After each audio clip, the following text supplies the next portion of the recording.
Bienvenidos, bienvenidas a este espacio que se llama Relativo Podcast, y en esta ocasión estamos haciendo un junte con Cuestiones de Diseño Podcast del Departamento de Diseño y del Semillero Memorias e Historiografías para conversar con un invitado de mucha trayectoria en torno al patrimonio, en torno a la cultura, y pues estamos con el arquitecto Montilla. Arquitecto, bienvenido. ¿Cómo está? Muchísimas gracias.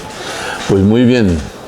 Yo pues le puedo contar un poco mi trayectoria en este tema, que ha sido desde la universidad. Cuando yo hice mi trabajo de grado, yo soy graduado de la Universidad de los Andes, sobre un tema que se llamaba Vivir entre las tiendas, que era el analizar en un barrio histórico de Bogotá qué sucedía cuando se cambiaba el uso de eso y la gente salía pues despedida de esos lugares, lo que hoy llamamos la gentrificación urbana, es decir, cuando la valoración excesiva del patrimonio hace que la gente que lo habita y que lo posee pues sea expulsada y se reemplace la comunidad. ¿De qué época estamos hablando? Estamos hablando del año 84, más o menos. Hace 40 años me gradué. Y desde ahí, yo creo que ha sido entre años y es que no he cambiado de tema, que ha sido siempre el tema de la historia y el patrimonio. En aquella época era muy complejo porque los arquitectos se supone que debíamos estudiar para ser grandes diseñadores de edificios majestuosos y era la época de los grandes maestros, Le Corbusier, Mies van der Rohe, todos estos grandes personajes que salían en las revistas y pues todos soñábamos con eso, con tener oficina de arquitectos y hacer muchos diseños. Pero a mí una profesora de la universidad, Olga Pisano, me invitó a un seminario de historia de Colombia, de arquitectura de Colombia. Y toda la carrera nadie nos ha enseñado la historia de Colombia en la arquitectura. Eso no tiene ninguna validez. Uno estudiaba Grecia, Roma, Europa, pero estudiar Colombia, no. Entonces, algunos nos pensábamos que los que nos dedicamos a eso éramos malos diseñadores o éramos brutos o vagos porque no estábamos en la élite del diseño como tal. Y yo creo que con el tiempo hemos visto cómo la arquitectura ha migrado más a un trabajo social, a una ciencia social, histórica, cultural, que el verdadero tema del diseño como tal. Entonces me dediqué todo el tiempo dedicado a esto, trabajé en Colcultura cuando todavía existía Colcultura, estuve en la formulación del Área General de Cultura, en la creación del Ministerio de Cultura, he sido asesor 2 veces del despacho del Ministro de Cultura y aquí fundé y creé la Escuela Taller y la dirigí 20 años, que fue una escuela que vino a recuperar los oficios como parte del patrimonio. Para mí la esencia del patrimonio es el oficio y no el objeto. Nosotros veneramos mucho los objetos, las pinturas, las iglesias, los retablos, pero no a las personas que lo saben hacer o que lo hicieron. Entonces Popayán, una ciudad que ha sido afectada por los terremotos, es una clara evidencia de la temporalidad que tiene el objeto, pero la eternidad que tiene el oficio. Si uno estudia la forja como tal, si uno lee la Ilíada o la Odisea, ahí está como Vulcano hacia los escudos y las espadas, y el oficio sigue siendo el mismo, 2000, 3000 años antes. Hacemos otros objetos, pero el oficio, perder el objeto no tiene para mí mayores riesgos frente a perder el oficio. Perder el oficio sería, cada vez que se pierde un oficio, que se muere alguien con un oficio, ahí se pierde algo fundamental. Hay un hueco ahí en la historia que me parece a mí importante y es hasta donde usted nos va contando y es, listo, usted terminó acercándose a la historia y en últimas entendiendo una versión social y cultural de la arquitectura y del diseño, ¿no? Me imagino que tras otros paradigmas que no fueran como implantar un modelo, un paradigma, no sé, eurocéntrico, europeo de la arquitectura, sino las necesidades que tenía este contexto. Pero es muy diferente el contexto bogotano, así fuera el de los 80, al contexto de Popayán. ¿Cómo fue ese llegar acá y ese interés de decir, este es el lugar donde yo creo que hay cosas por hacer? Yo vine un poco contra mi voluntad a Popayán. Pues yo tenía pensado otra carrera, otra forma de ejercer mi carrera en Bogotá. Había trabajado en los proyectos del quinto centenario y precisamente por el quinto centenario se escoge a San Francisco como una de las obras dentro del marco de la conmemoración de los 500 años del descubrimiento de América, financiado por los españoles. Y yo vengo como arquitecto de Colombia, con un arquitecto español, y estábamos restaurando 2 edificios, el Museo Naval de Cartagena y la San Francisco en Popayán. Íbamos y veníamos en esos 2. Y en Cartagena ya habían creado una escuela taller y yo pues la había conocido, la dirigía más un amigo mío. Y cuando entonces se decidió crear una escuela en Popayán, el ofrecimiento fue, venga y organícela usted, que ya sabe cómo funcionan, y luego dejamos que alguien de Popayán se encargue de eso. Y yo vine ahí con muy a regañadientes a venirme a una ciudad que aquel entonces estaba recién saliendo del terremoto, emergiendo del terremoto, sin servicios adecuados. Es decir, conseguirse una pizza aquí o una hamburguesa, eso era complejo, había que ir a Cali. Estaba la ciudad muy golpeada económicamente también, la gente estaba pagando créditos, deudas del terremoto, había muchas iglesias todavía averiadas, lotes destruidos, edificios a medio construir, y eso pues generaba un ambiente triste, un poco pesado de la ciudad. Entonces, pues yo vine ahí, encontré una gente muy querida que me acogió. Tuve la oportunidad de caer en la familia del doctor Diego Castellón Arboleda, un gran historiador, un gran hombre, y me acogió en su casa, y entonces todos los sábados me invitaban a almorzar y él me contaba historias de Popayán y tal. Y con el tiempo yo logré como entender la ciudad y el gran valor de una ciudad resiliente que yo no había conocido. ¿Qué imagen tiene usted ahorita de esa idea de cultura o de la prioridad de la cultura en el momento de la reconstrucción?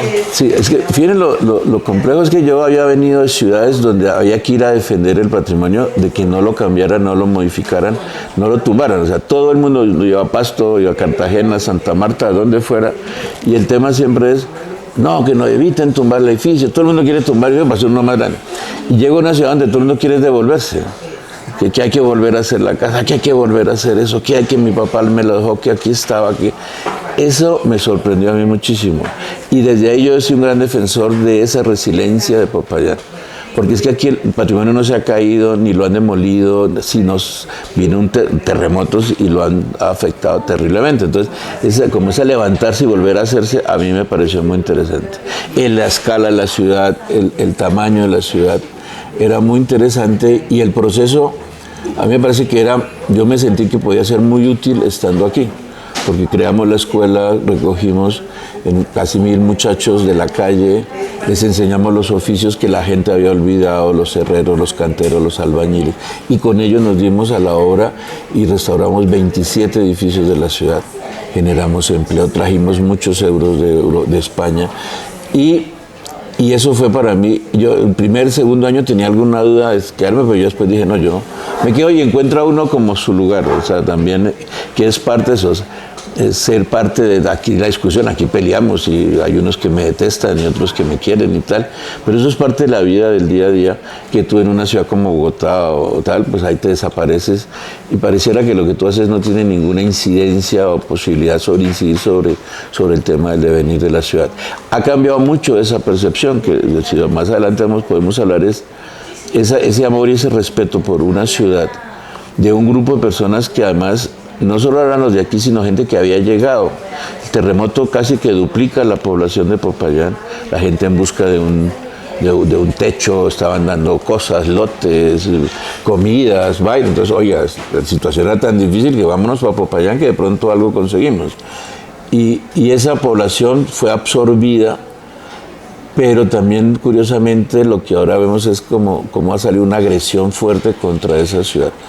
Y entonces son como dos bandos que se han hecho, uno que defiende esto, la forma, ¿cierto?, de estar, pero que se le agregan unas concepciones sociales o políticas, a veces racistas, a veces raciales, perdón, y por otro lado también otros temas sociales y tal.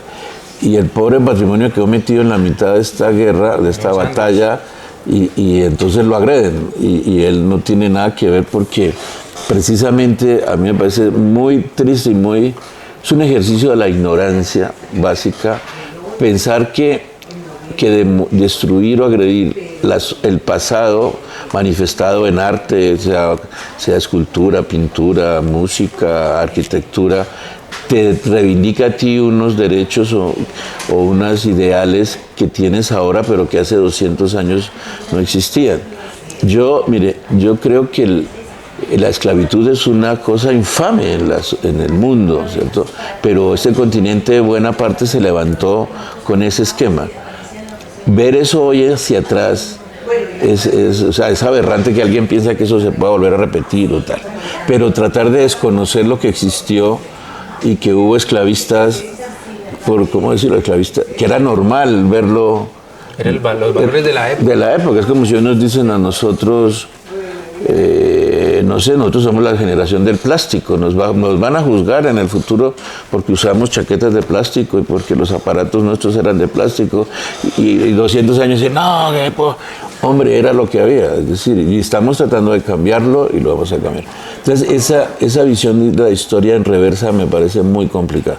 Juzgar con valores actuales, hechos del pasado, no nos deja nada bueno. Hay que ir atrás y entenderlo en la razón y esas causas y esas formas de pensar y erradicarlas totalmente. Pero, por ejemplo, alguien que dijera que hay que demoler las murallas de Cartagena porque la hicieron esclavos negros, yo diría todo lo contrario, o sea, enaltezcámoslas, conservémoslas, pero dejemos el testimonio muy claro que una raza que no era de aquí vino y contribuyó de esta forma a la generación de este país y se quedó y somos parte de todo, en vez de tratar de hacer esos análisis retrospectivos que son muy complicados, sobre todo en el tema de la historia. Hay una parte del proyecto, o bueno, un proyecto que estamos tratando de consolidar para incluir estas conversaciones y justamente se ha denominado patrimonios superpuestos, ¿no? Entendiendo que el patrimonio no es uno solo y que también hay una serie de capas de la historia que van conformándolo, ¿no? Y usted justamente está dando como en este punto y me parece bien que entremos a él. Y una de esas, si lo denominamos así, ¿no? Capas de la historia de Popayán, pues fue la historia colonial y toda la arquitectura y la riqueza que vivió este lugar y el nivel político que logró, ¿no? La importancia territorial que tuvo. Pero más bien la pregunta va en torno a cómo ese patrimonio convive con esos otros patrimonios que terminan generando unas tensiones. No sé usted qué piensa, sí. Digamos que justamente que ahí es que se empiezan a conformar. Hoy día, pues yo pienso igual que hay como dos bandos, pero ¿cómo ha sido esa trayectoria de tensiones para reclamar el patrimonio? ¿Será que el patrimonio se reclama, se pelea, se lucha, se forma? ¿Cómo es su perspectiva? Hay dos cosas. Usted lo llama capas, que es un tema muy interesante, ¿cierto? Que es como casi un proceso arqueológico. Que conviven, ¿no? Que si usted limpia y va encontrando debajo cosas. Yo tenía un profesor que era muy chistoso y me decía que me hacía unas investigaciones históricas así muy profundas y él me decía, cuidado Montilla, que va a encontrar la tatara puta, o sea, porque todo pasado tiene algo negro, o sea, siempre si tú buscas en tu pasado, y patrimonio es herencia, o sea, lo que la palabra lo define, el patrimonio, la idea del padre, o sea, es una herencia que tú tienes, y en tu herencia tienes que aceptar lo bueno y lo malo, o sea, es que no puede uno solo decir, yo quiero mis familiares que han sido próceres y líderes, ¿no? Y los otros que han sido bandidos, ladrones, borrachos, o sea, todos tenemos algo de ese patrimonio. Y están superpuestos en esas capas que usted menciona. Nosotros hoy en día, por ejemplo, en el PEN que estamos haciendo para el Centro Histórico, y es una idea generalizada ya en el país, estamos hablando de los patrimonios integrados. O sea, ya no se puede concebir una estrategia de conservación patrimonial que no integre todos los patrimonios, que el patrimonio material, el inmaterial, y dentro del material el mueble y el inmueble, y dentro del inmaterial las costumbres, las tradiciones, la cocina, etc. Porque los lugares están hechos de todas estas cosas. Hasta el siglo pasado, yo recuerdo, la Dirección de Patrimonio del Ministerio de Cultura era de patrimonio inmueble. O sea, lo otro no existía. A mí me dicen, hay un libro que se llama La historia del patrimonio en Colombia y ahí se menciona algo sobre mí y dicen que yo hice de pronto la primera declaratoria de patrimonio inmaterial que hubo en Colombia, porque a mí en el año 90 y algo, 92, 93, que se estaba pensando en hacer el Ministerio de Cultura, el director de aquel entonces de Colcultura, que era el que quería hacer el ministerio, Ramiro Osorio Fonseca, que fue además el primer ministro de Cultura, me envió a que declarara Monumento Nacional la Casa García Márquez, en Aracataca, porque García Márquez era uno de los grandes opositores al ministerio. Tuvimos una forma de neutralizarlo, le declaramos Monumento a la Casa y lo traemos hacia acá y tal. Entonces me mandaron a mí eso, yo me fui y yo vi la casita, una casita de madera, un campamento bananero, pero estaba súper bien hechecita, limpia, pintada, tal. Y esa noche me dieron ron, caña allá en Maracataca, entonces yo feliz. Y entonces la noche les dije, bueno, mañana madruguemos, ayúdenme a medirla, hago los planos, tomamos las fotos y preparamos la declaratoria. Usted la tienen perfecta, muy bien mantenida. Y me dice uno de los tipos, esa vaina la hicimos hace 5 años, la verdad se la comió el gorgojo. Yo, ¿cómo así? Esta no es la verdad. No, esto no es verdad. Y yo, ¿ahora qué hacemos? Yo corro para Telecom, porque ese tiempo ni celulares había, a llamar a la directora de patrimonio, esto es de mentira, esta casa no es la real. ¿Qué tal declarar nosotros un monumento a un premio Nobel de literatura y que eso es de mentiras? Yo no sé, Álvaro, haga algo que sea. Y yo me inventé ahí, sin saber que eso iba a trascender tanto, declaré el ámbito de Aracataca como monumento nacional. El calor, descubrimos, uní que no era que García Márquez vio Aracataca y creó Macondo, sino al revés. Ellos leyeron Macondo y estaban creando su propio cuento. Entonces, es una cosa. Sí, entonces pudimos, por ejemplo, declarar el sol, el calor, los almendros, toda esa cosa que hay en el Macondo de García Márquez, eso es el monumento nacional. Y yo creo que Aracataca hoy es eso. Y eso es un patrimonio intangible. Entonces se logra hacer esas cosas. Pero en esa medida... En vez de mentir y decir cosas que no son. En esa medida es un asunto que, como entendiéndolo, se construye, ¿no? Se propone, se acepta, sí, ¿no? Y se va conformando, ¿no? A mí, digamos que me parece interesante abordar un poco el tema ya de los monumentos y del patrimonio, sí, de Popayán y cómo esa conservación, hay unas tensiones ahí también. Es que para ahí va yo, es que hay dos patrimonios en mi opinión. Es decir, a mí me parece que el gran desastre que ha pasado, que está pasando en el siglo XX a nivel nacional, no sé si del mundo, pero nacional lo veo, es la participación tan intensa e invasiva del Estado sobre el patrimonio. O sea, que el que está concibiendo qué es y qué no es patrimonio es el Estado. Y siempre lo ha hecho, pero yo nunca lo he visto con tanto descaro como en los últimos 20 años en este país. Perdón la diferenciación, ¿el Estado o el gobierno en turno? Por eso, el Estado como tal. Okay. Porque es el Estado, que sean liberales, conservadores y tal. Entonces, si deciden, ellos dicen si esta iglesia es, si esta iglesia no es. Apenitas estamos levantando la cabeza a decir, oiga, ¿y qué dice la gente de eso? Que están las tradiciones. Entonces, no, es que la tradición del amo quieren hacer una declaratoria y la gente que tiene la devoción del amo de su tradición.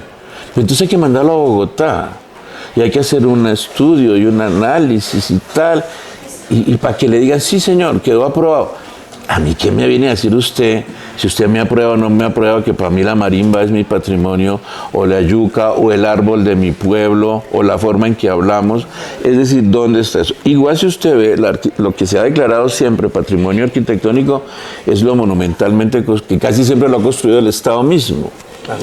Y así, por eso a mí lo de García Márquez le referiera, que es el primer Nobel de literatura que tenemos, el único que hemos tenido, y la casa donde nació era un rancho.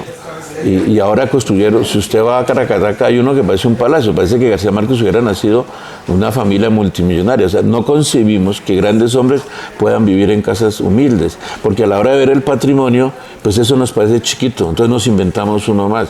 En Bogotá, la Quinta de Bolívar, eso es un palacete francés, inglés, unas vajillas. ¿De qué que Bolívar tenía tiempo de andar comprando vajillas y comprando lámparas de cristal de Bohemia para decorar su casa?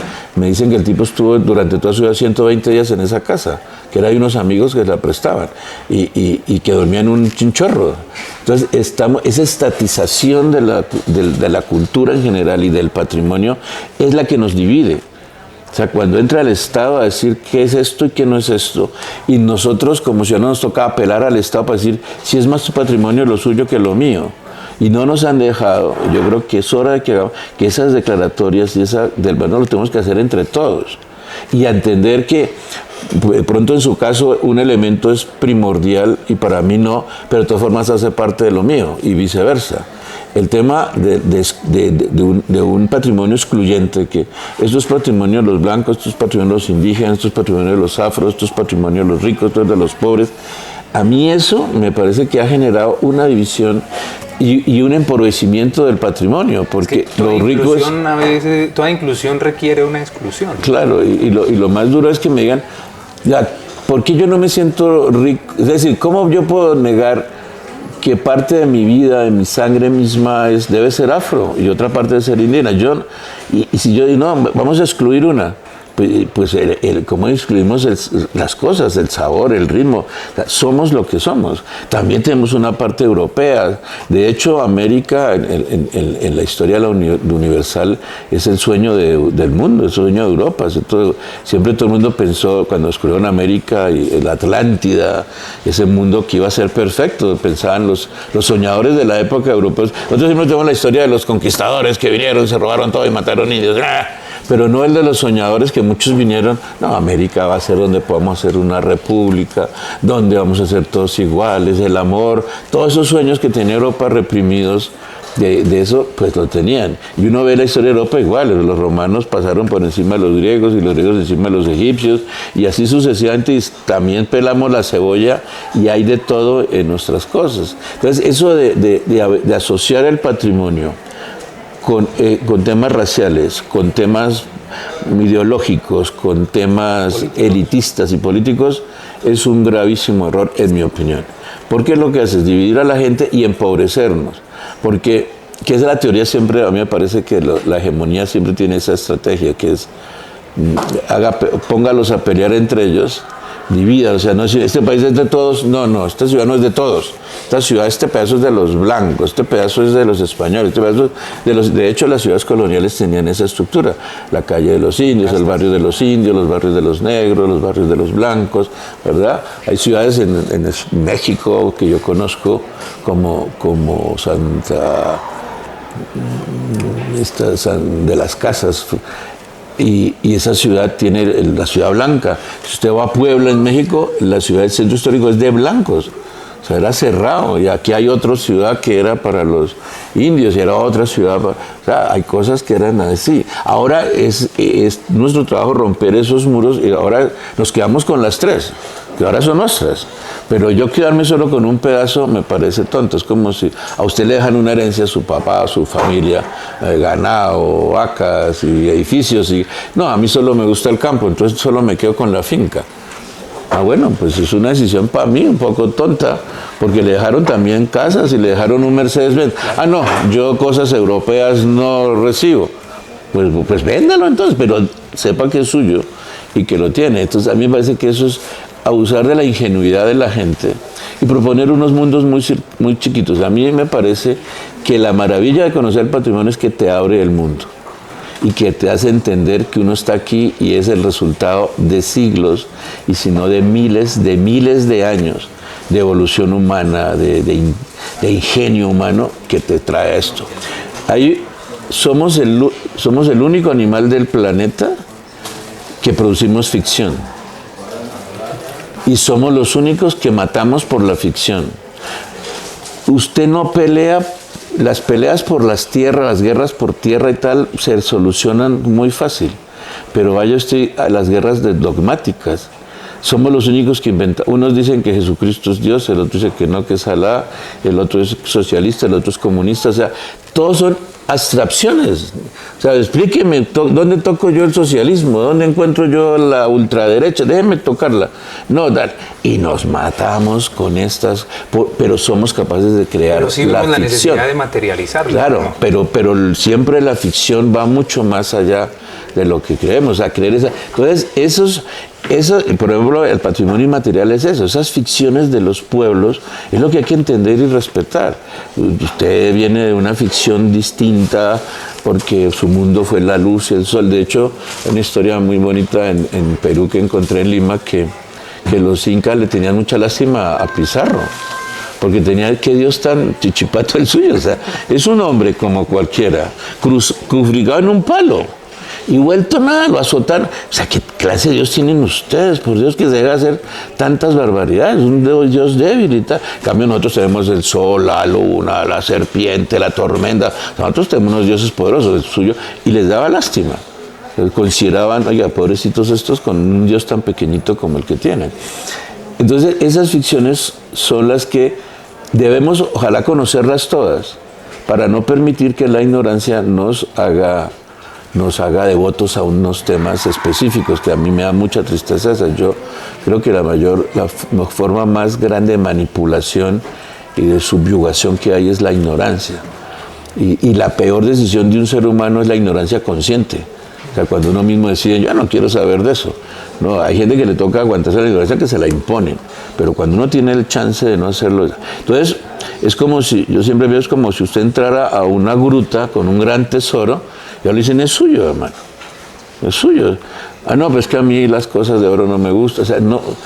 ¿Por qué lo selecciona? Si es, ahora, prioritario, a mí me encanta el arte. Ah, bueno, pues quédese con esa parte, pero lo otro también es suyo. Déjeselo a sus hijos, compártalo con sus amigos.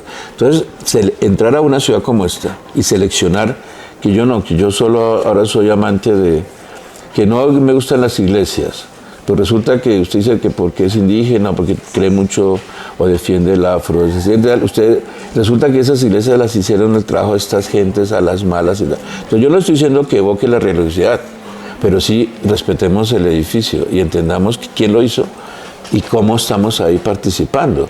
Y hay cosas como la Segunda Guerra Mundial que tienen los campos de concentración o tal, y no es por hacerle alabanzas a los nazis, sino, hermano, esto no lo podemos borrar, porque esto se hizo y aquí ocurrió algo, y esa memoria necesitamos que esté ahí. Y eso me parece a mí muy, muy interesante, y eso es lo que hace el patrimonio. Yo creo que es hacernos entender de dónde somos, quiénes somos, y poder pensar en el futuro y seguir construyendo el patrimonio, porque el otro gran error del patrimonio es pensar que siempre es lo que hicieron otros. Pero ¿y nosotros qué vamos a hacer? ¿Cuál vamos a dejar? También tenemos que dejarle algo. Yo quisiera hacer un comentario más de un libro que se conoce como, o que tiene como título La invención de la tradición, ¿no? Que nos puede hablar un poco de cómo, en últimas, pues todas las tradiciones, desde esa perspectiva que usted denomina ficción, pueden ser una invención, pues que como seres humanos necesitamos muchas veces para acentuar cuestiones místicas, religiosas, la ética en general, yo públicas, creo. ¿no? Morales, ¿no? Creo que ahí me gustaría que entráramos más bien como que en ese sentido podemos hablar desde palabras distintas, de que hay una comprensión similar de lo que se denomina, o la pugna o las tensiones que hay en torno a esa herencia, ¿sí? O a esa memoria también, ¿no? Colectiva, si se puede denominar así.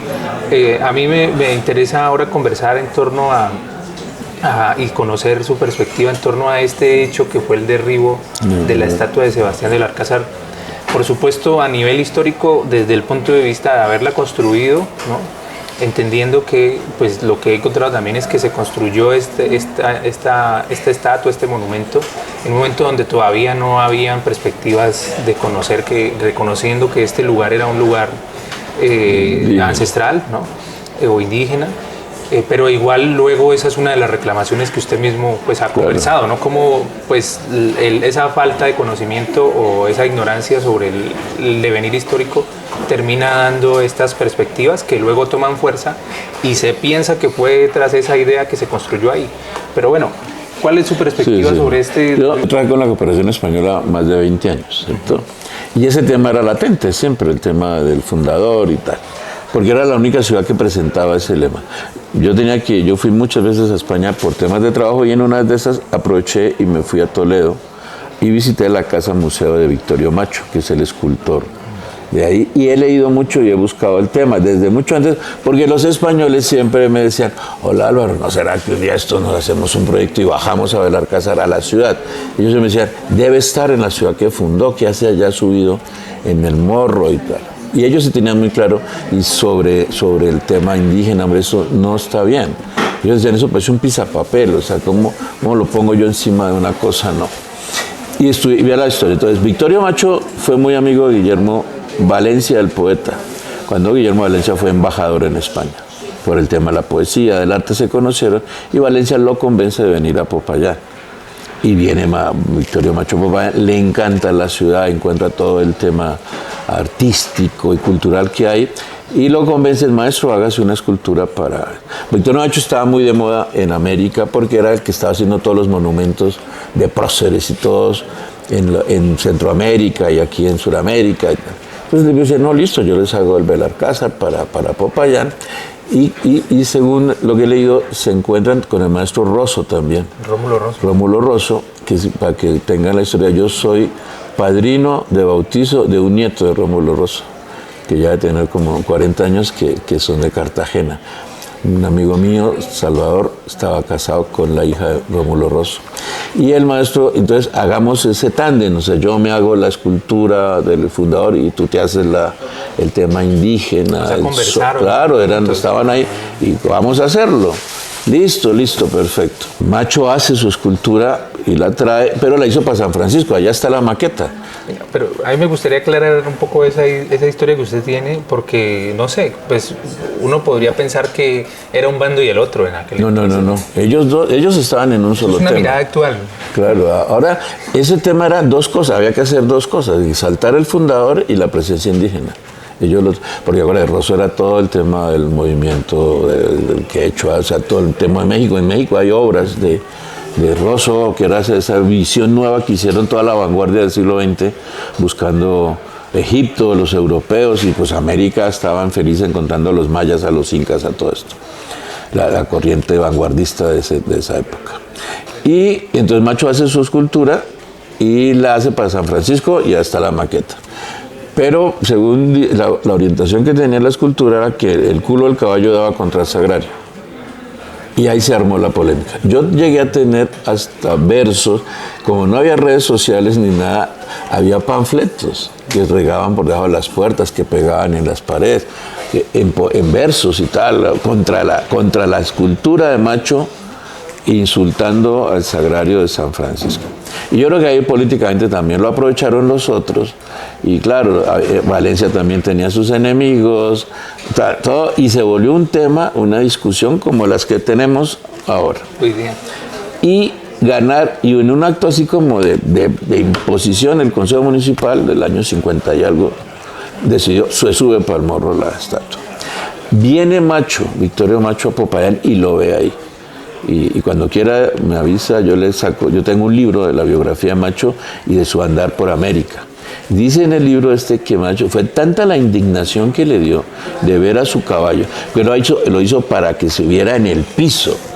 Y tiene dos caras, una cara donde está el Belalcázar con la espada y tal, que es el conquistador, y la otra cara cuando está con el bando aquí, que es el político, el fundador, o sea, tiene una doble. Entonces él quería que eso la gente lo pudiera rodear y entender y ver la doble connotación de Belalcázar, el militar, pero también el político, el tipo que ha fundado Quito, que ha fundado Pasto, Popayán, que se luchó la fundación de Bogotá, que había fundado ya León en Nicaragua. O sea, era un tipo que no era cualquier cosa. O sea que la estructura no estaba prevista. No, para pedestal no, era para calle, pedestal. Era piso. Y entonces cuando lo vio en un pedestal subido allá, donde uno si se subía, si usted se acuerda, uno le veía las bolas al caballo nomás, o sea, como la barriga al caballo, porque la escultura no se ha podido leer nunca. Yo no la quiero valorarla como un tema histórico, digamos, pero yo como obra de arte sí la quisiera valorarla, porque es que es una excelente escultura, potencia, una vaina muy bien hecha. Y entonces el tipo, porque Macho había pensado en montar su taller en Popayán con sus amigos aquí, artistas que tenía, y hacer aquí sus fundiciones y sacarlas por Buenaventura, por el Pacífico a Centroamérica y a Sudamérica. Entonces me parecía estratégico. Cuando se molestó y decidió jamás volver a Colombia. Entonces, si alguien le atribuye a los españoles o a Macho la posición de la escultura allá, es mentira. Fue la misma ciudad la que decidió. No sé si ahí detrás hubo, aparte del criterio de no insultar el sagrario con el caballo y tal, pues de pronto sí hubo una corriente que dijo, bueno, y pongámoselo encima al hallazgo arqueológico, como una cosa de insulto, de agravio. No lo sé, eso no lo puedo decir. Pero evidentemente, nosotros, hace 15, 20 años, desde el alcalde Silva, me acuerdo mucho con él, con su equipo, hablábamos de quitar el caballo de allá, de bajarlo a la ciudad, de quitarlo de encima del hallazgo arqueológico. Eso era y esos son gobiernos conservadores, y ellos me decían, no hombre Alba, busquemos el sitio abajo. Pero claro, apenas hablábamos de eso salía la contracorriente, que no, pero era una contracorriente que no hablaba ni de tema indígena, sino de política, como este bando lo quiere bajar y el otro no lo quiere dejar bajar. pero ninguno tenía consideraciones ni morales, ni historicistas, ni académicas, sino simplemente uno decía, echémoslo para abajo donde debe estar en la ciudad, y el otro decía, no, nosotros fuimos los que lo obligamos a subir, pues no lo vamos a bajar. Y en esas quedó, y en esas nos cogió el tema del tema que fue mundial, o sea, el tema del derribo de estos elementos. Y a mí me parece que, de todas formas, ahí hay un tema muy interesante. ¿Estaba por esta oficina? No estaba en esta oficina, pero estaba aquí en Popayán. Okay. Cuando cayó, entonces eso era muy natural, o sea, era lógico, y fue lógico la reacción de la gente, el otro que yo lo subo, que yo lo bajo, pero si uno es sensato, nunca debió estar ahí. O sea, es el gran...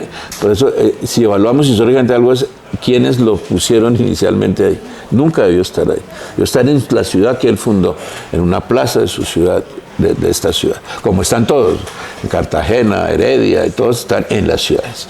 Y el morro siempre debió ser un elemento. Ahora, nosotros hace 2-3 meses, no sé si usted vio, hicimos desde esta oficina un encuentro con el ICANN, donde vinieron a explicarnos un poco, porque a mí me parece que lo del morro se volvió mítico, y es puro mito urbano, y la gente a veces defiende eso sin saber ni qué hay ahí.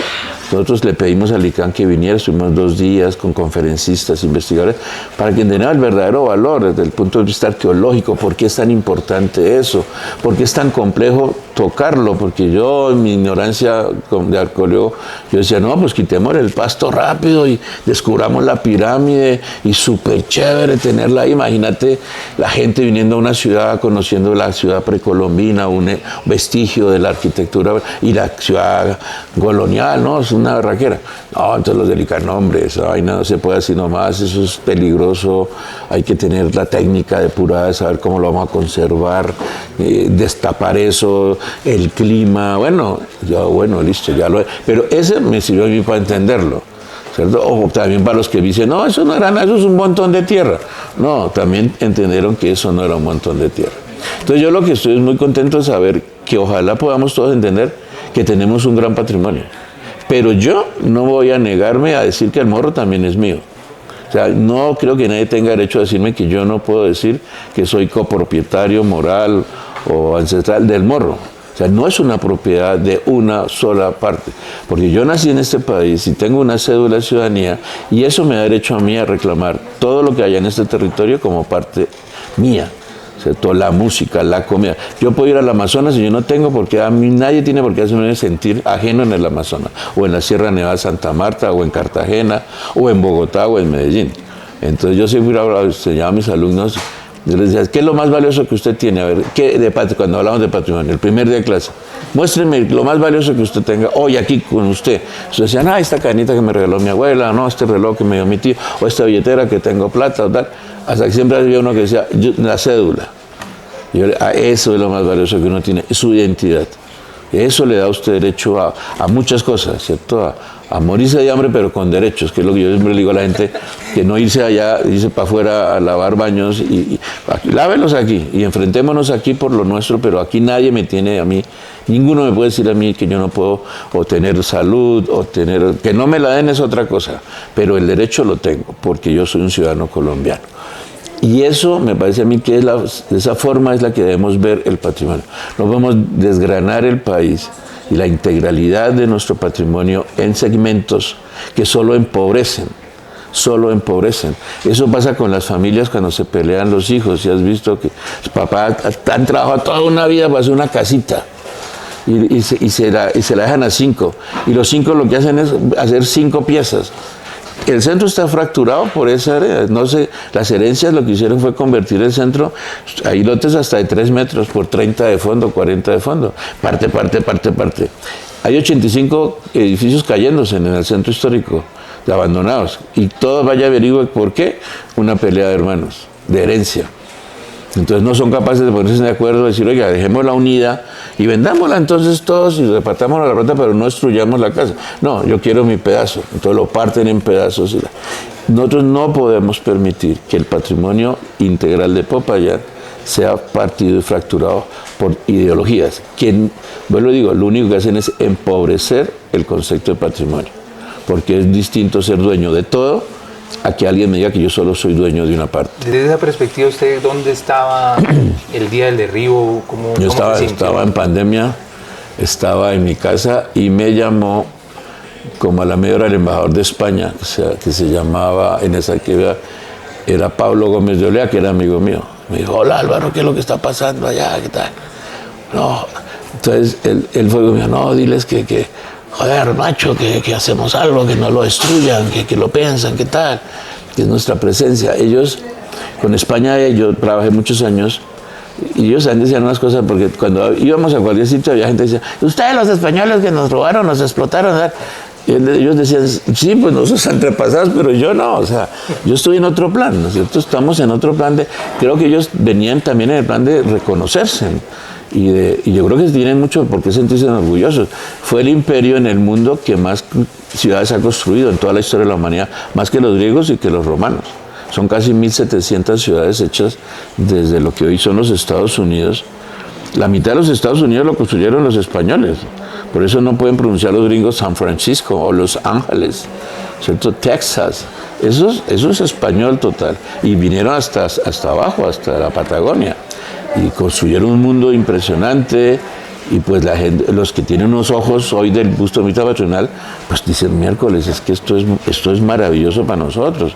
También lo hicimos. Y quieren compartirlo, por eso la cooperación española se centró muchos años, sobre todo en los gobiernos socialistas de Felipe González, que fue el que se inventó las escuelas taller en América y vino a apoyarlas, porque oiga, tenemos un patrimonio en común, pero enseñémosle a la gente del oficio que no se les caigan las iglesias, que en otra actitud totalmente distinta, pero no haciéndose dueños, pero diciendo o sea, nos duele que se caigan las ciudades americanas porque pues nosotros estuvimos en ellas también ahí. Desde su perspectiva, ¿la estatua debió quedarse como estaba? No, la estatua siempre debe restaurarse como está allá y debe buscarse un lugar en la ciudad colonial o virreinal. También, porque ahí usted que estudia historia sepa bien que la colonia duró muy poquito en América. Nosotros somos un virreinato, fuimos el virreinato de la Nueva Granada y el virreinato del Perú. Y la colonia es una transición, por eso a mí me gusta mucho hablar de la arquitectura virreinal y de herencia virreinal, porque ahí está la herencia de las leyes. Nosotros fuimos una entidad administrativa española. Sí. Y lo que aquí ocurrió para mí no es una... de ultramar, ¿no? Claro, los reinos y había virreyes y había la misma estructura que se aplicaba en Navarra o en las comunidades autónomas que ahora son autónomas, que eran ducados y tal, se aplicó en América. Por eso la guerra de independencia para mí fue una guerra civil española aquí, pero fueron unos contra otros. Y luego, bueno, nos venden la historia de el heroísmo y tal, que lo hicieron, pero eran dos grupos de españoles, ibéricos totales, unos nacidos aquí, otros allá, que ya estoy aburrido que usted me diga que porque nací aquí ya no tengo los mismos derechos que usted, cuando legalmente, estructuralmente yo soy un virreinato y debería tener los mismos derechos. Entonces esa visión, yo creo que en esa ciudad virreinal y tal debe aparecer Belalcázar como yo no estoy viendo a la nadie que le haga homenajes o que se le arrodille o que el que lo quiera hacer que lo haga. Me parece, si alguien cree que eso fue lo mejor que le ha podido pasar al mundo, que haya venido a la casa, y a otro le parece terrible, los dos tienen sus propias razones, pero el elemento debemos dejarlo ahí, en un lugar.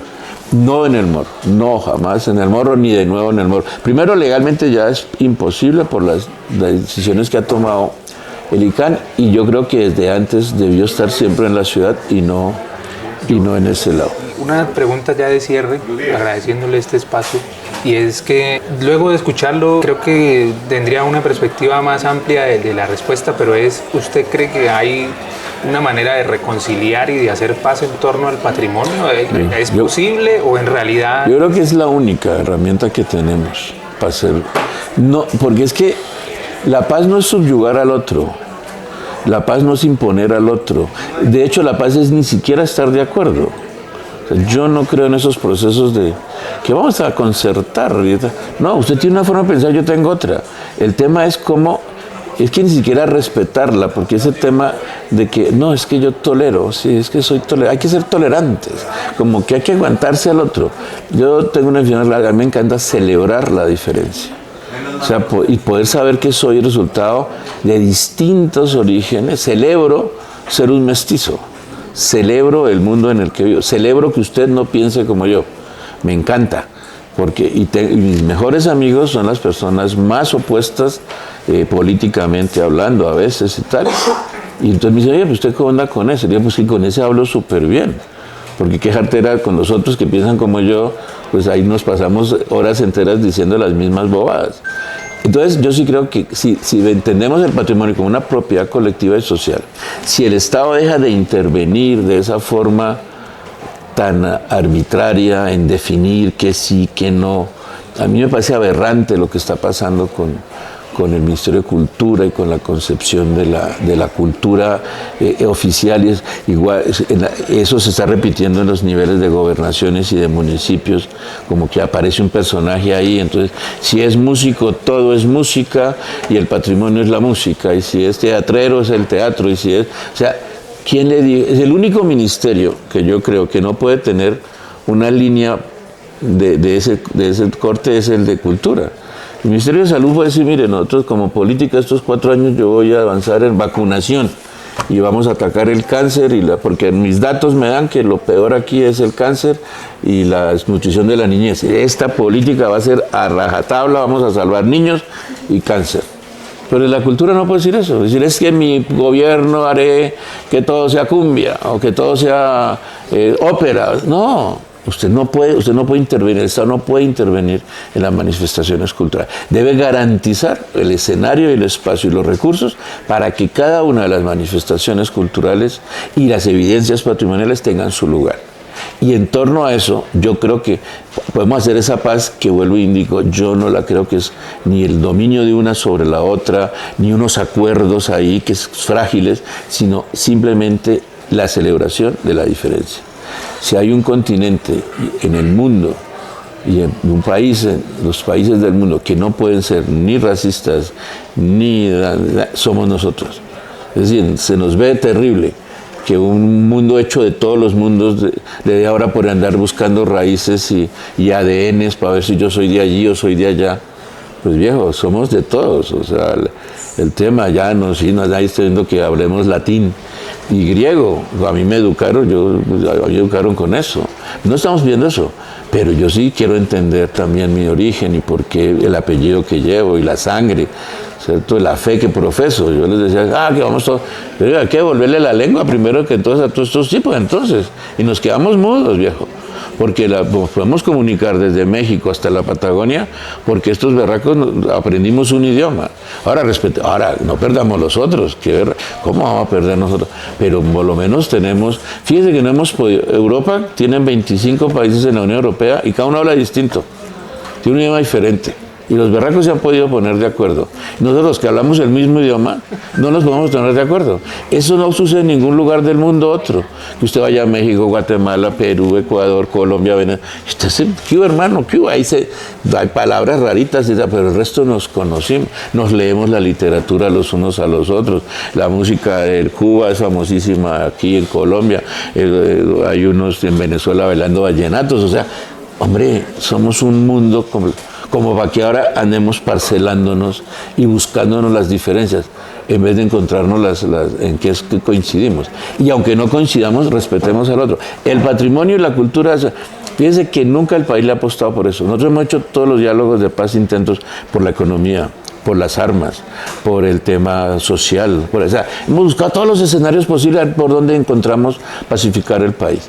Y entonces unos piensan que echando bala, otros que no, que hagamos la economía, que el progreso para todos, otros que la reforma agraria, el otro. Pero nadie ha hecho nada, porque nos sentamos en torno a lo único que es común, que es la cultura y el patrimonio. Y lastimosamente, cuando el Estado aparece, parece es que más nos aleja. Porque yo es que acabo de ver unas cosas. ¿Usted se imagina que yo porque tengo que ir a pedirle a Bogotá que me declare el biche como patrimonio cultural de este país? Porque si no me lo declara no lo puedo vender en las plazas, porque entonces el biche no tiene certificado y no paga impuestos.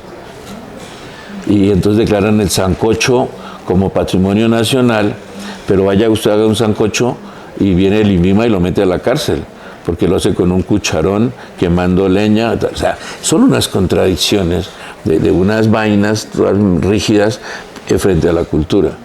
Y eso no, pero este lugar de la cultura yo creo que es el único lugar donde podemos dejar de hacer pues lo que llamo haciendo. Yo tengo 65 años y yo no he conocido, nací en un conflicto, mis papás fueron Hijos de otro. hijos del tema gaitanistas, ellos por eso salieron del campo a la ciudad. Y ahí nos tuvieron, y desde que yo tengo su razón están hablando liberales contra conservadores, luego eso pasó a guerrilleros y vamos en lo que vamos. Y yo a los 65 no sé qué es la paz. No he salido un solo día sin miedo a una carretera o a una cosa de estas. Y yo tengo una hija, yo digo, ¿será que esta China no va a lograr que algún día Cirola, no, se puedo salir, aquí no pasa? No es que no pase nada, habrá ladrones, todo bien, pero no esa violencia política y tal. A mí mi papá que me habló, que usted es liberal, no puede. Los amigos o no le preguntaban en la casa, y ese muchachito con el que está usted, ¿es liberal o conservador? No, yo no sé, no, pues pregunte, porque mijo, ¿qué tal que eso sea el hijo de un godo y tal, lo que mire, lo que nos estamos... Yo ahora pienso que qué curioso, unos 10, 12 años averiguándole al compañerito si era de un lado o del otro, porque el papá de uno estaba prevenido frente a esas cosas. Pues claro, a ese le habían roto la cabeza como en 4 partes, le habían quemado la casa, el tipo tenía sus argumentos y heredamos esas cosas. Entonces yo sí creo que el patrimonio es un chance. Arquitecto, le agradezco mucho este espacio y esta intención tiene, pues, por supuesto, el propósito del diálogo, ojalá, de conversar y de conocer las distintas perspectivas en torno a estos problemas, estas tensiones que tenemos sobre lo que es el patrimonio y sobre lo que fue el derribo. Recordarle pues que este es un espacio que surge del Grupo de Investigación, Diseño y Sociedad, del Semillero Memorias e Historiografías, de la Facultad de Artes y de la Universidad del Cauca. Y agradecerle mucho Sí, señora, usted, muchas gracias. Ojalá podamos conversar más ampliamente. Siempre estaremos ahí. Yo siempre creo que entre más aprendo de esto, este es un tema muy interesante porque es muy enriquecedor personalmente y a mí me alegra mucho siempre eso y he tratado siempre de promoverlo. Creo que me da mucha tristeza cuando los jóvenes no saben lo que tienen, no saben dónde están y a alguien le parece que puede ayudarle a Palestina pintando el portalón de Santo Domingo. O sea, miércoles, hermano, ¿en dónde estamos? Pero ¿quién es el responsable de esa ignorancia de ese muchacho? O sea, ¿qué estamos formando? Y tenemos aquí el plateado al lado, o sea, nos preocupan los problemas del otro mundo y los nuestros. La niñita no sé qué me dijo que quería irse al África, ayudar a las comunidades negras y tal. Le dije, pues yo te ahorro el tiquete, vete para Guapi, Timbiquí, claro. López de Micay, Chocó, esa gente está jodida. Y si tú tienes ese espíritu de salvar, pues dale. Ahí sí, claro, sí. Y nomás si nos bajando aquí, o sea, Buenaventura, en 2 horas estás allá, no te preocupes, no hay quizás hasta Tanzania, el problema lo tenemos aquí. Muchas gracias. Muchas gracias. Y aquí siempre a invitados.